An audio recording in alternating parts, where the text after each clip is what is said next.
পাড়ের শাড়ি কোথায় পেলে? তা নয়, মা আপনার অসময় পাড়ের শাড়ি পরে যান। তারপরে কিভাবে যাচ্ছে জানো? কিভাবে গো?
আচ্ছা, মানুষের বুঝি তো। হ্যাঁ, তা তুমি কিনতে পারো কোথায় পেলে? আমি দেখাতে পারি। তাহলে আমি নিশ্চয়ই দাম দেবো। তাই নাকি? হ্যাঁ।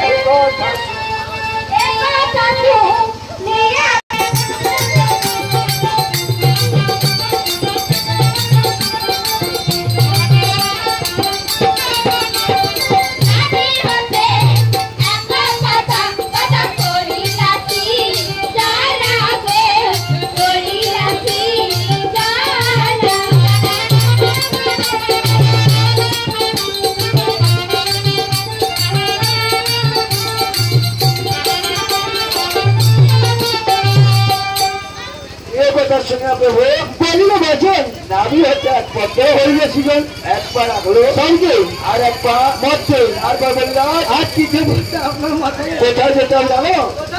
একবার পাঠাবে, একেবারে পাঠাবে।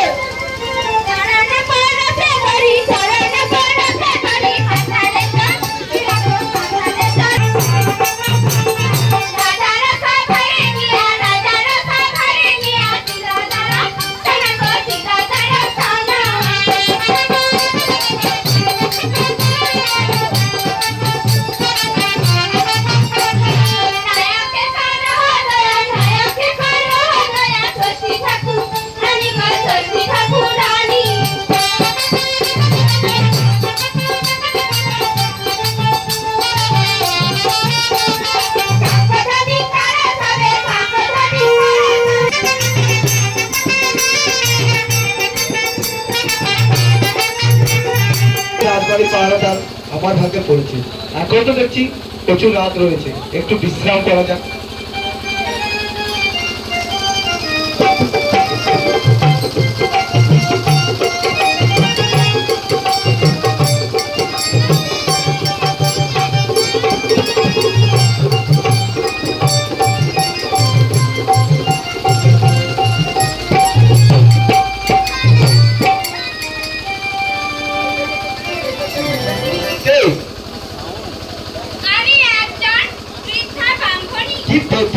নাকি? না না, আমি একজন বৃদ্ধা ব্রাহ্মণী। ও বৃদ্ধা ব্রাহ্মণী। আচ্ছা, কি মনে করে? আমি তোদের মহারাজার সঙ্গে সাক্ষাৎ করতে চাই। ও মহারাজার সাথে সাক্ষাৎ? ও সাক্ষাৎ করা থেকে সবাই না মহারাজার সাথে। ওই কটুয়া, তুই তোর মহারাজার কাছ থেকে হুকুম নিয়ে আয়। আমি ততক্ষণ এখানে অপেক্ষা করছি। তাহলে অপেক্ষা করুন, আমি যাবো আর আসবো। তাই যা কটুয়া, জলদি জলদি আসবি।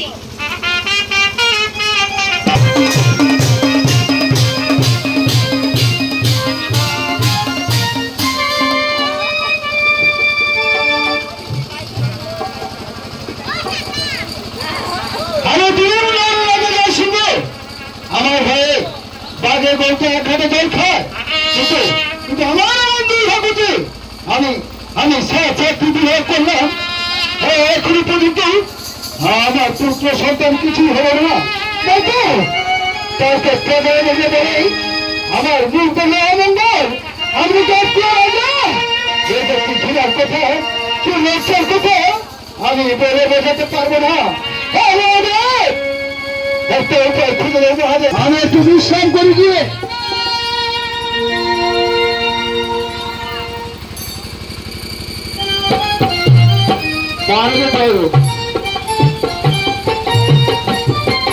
কি সংবাদ তোকে?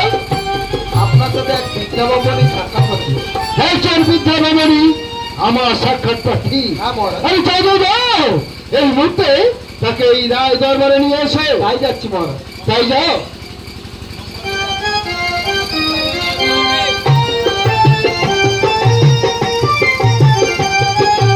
আসুন বলুন। দেখতে পান আমি বড় বৃদ্ধা মানুষ, আচ্ছা। আমার হাতটা একটু ধরে নিয়ে চল। ওরে বাবা, উদ্ধার বলতে আবার বুধার গাড়ি।